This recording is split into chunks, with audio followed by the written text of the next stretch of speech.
What's up, everybody? For this video, we're going to be discussing G.E. Moore and Ludwig Wittgenstein's conversation and their proof in external world and uncertainty kind of debate that happened in the 20th century.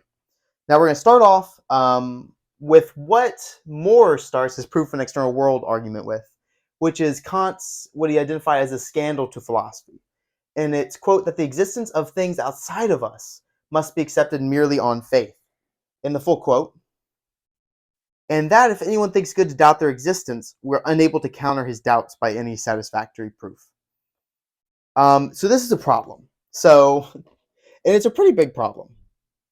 The skeptic's argument, ultimately, that we could be a brain in a vat, that there could be an evil deceiver, that we could be in a dream, all these things, that the existence of things outside of us really and truly are accepted merely on faith, at least in the wide variety of cases. And so Kant notices, Kant believes he solves it in his work, and Moore says he doesn't really think so. And a key to identifying this is paying close attention to Kant's language. He notes Kant uses a lot of similar terms, ostensibly similar.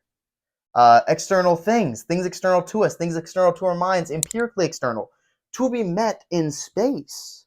All these different kinds of ways of saying it and putting the question and posing the question, thinking that they're all the same, but Moore says that they're not. Importantly, they're not.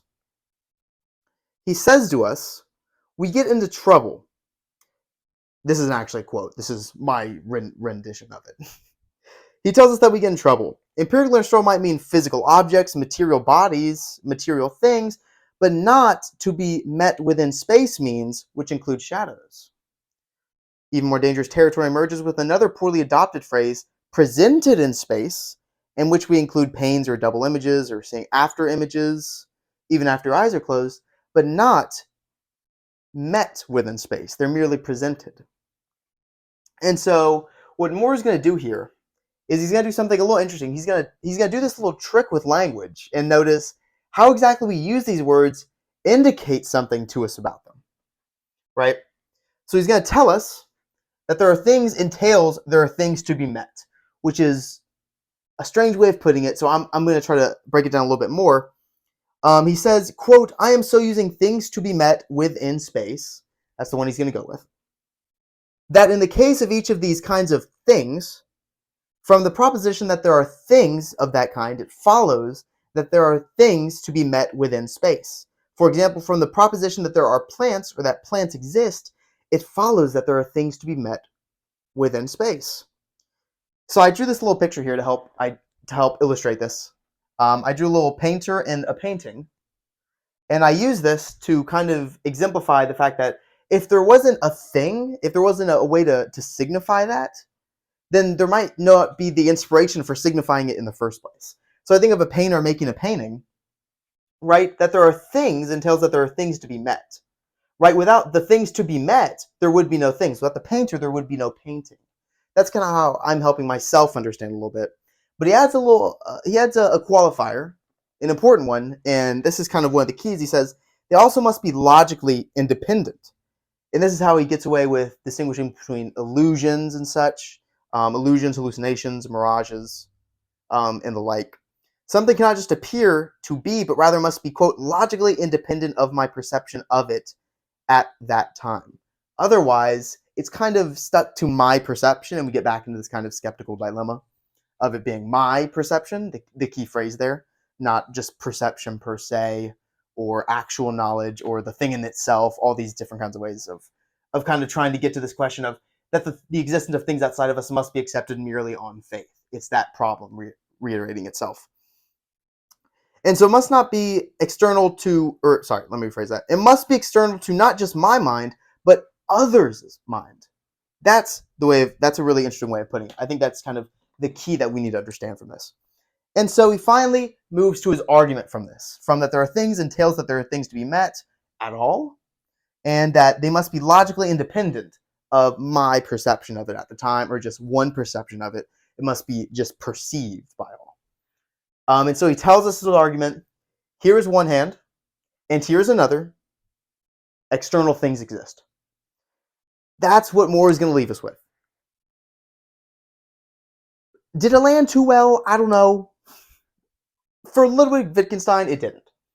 And so for Moore, I put this smiling person with a bright light bulb, because Moore thinks, I got it, right? Language was the key to understanding this the whole time. Kant was tricky with his language. This question was incorrectly posed, such and such, right? It's a language problem. For Wittgenstein, he notices, yeah, it might be a language problem, but he's puzzled a little bit with Moore's conclusion that here's one hand and here's another, external things exist, because Wittgenstein thinks Moore's mistaking certainty for knowledge. Wittgenstein makes a key distinction between knowledge and certainty, and we can see so in his work. He gives this example of a sick man at his bedside. And he says, when questioning if at bedside a sick man is dying, he says, quote, I know that a sick man is lying here. Nonsense? I am sitting at his bedside. I am looking attentively into his face. So I don't know, then, that there is a sick man lying here? Neither the question nor the assertion makes any sense. And I think that's a really interesting way of putting it. So I really identified the assertion and the question part here. The assertion being, oh yes, external things must exist, I could prove it. He'd say, no, no, no. Because knowing someone's very different, like knowing someone's angry is different from knowing that you haven't been to the moon.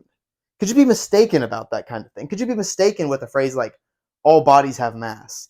And if we were mistaken, what would that mean? What would that entail? That's a very strange kind of thing to be contemplating, but we could understand that if we're mistaken in knowledge, but mistaken in certainties is an entirely different endeavor. And with the question part of the skeptic, if you really know that a sick man is lying here, he'd say, your second problem that you're making more, not just the first one of mistaking certainty for knowledge, but your second problem is you're engaging with the skeptic in the first place, right? You're engaging with the skeptic. Certainties provide a framework for the world. They provide a framework for knowledge to be built, right? We must recognize certainties and consider questioning them. Maybe a little absurd, which is interesting because Wittgenstein actually gives certainties that would seem a little strange to us today. He gives a certainty like man will never reach the moon, and that man can only ever be man and woman can ever be woman, like things that in our day and age we might disagree with. So it's very interesting that for him, certainties for us are actually mistaken, which is a fascinating tidbit.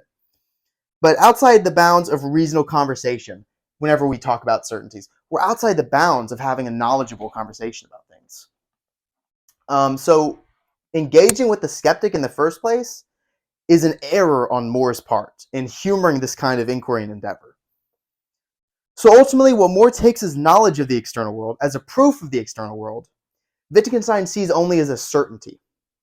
Moore's misunderstanding language in the same way that Moore thinks Kant is misunderstanding his language. So Wittgenstein's claiming Moore is doing exactly what Moore is claiming Kant is doing. That's kind of the schema that's going on here. So that's kind of the progress of this specific question on a sort of proof of an external world going on in the 20th century between G.E. Moore and Ludwig Wittgenstein. Thank you for watching. Like, comment, subscribe, and I'm looking forward to the next one.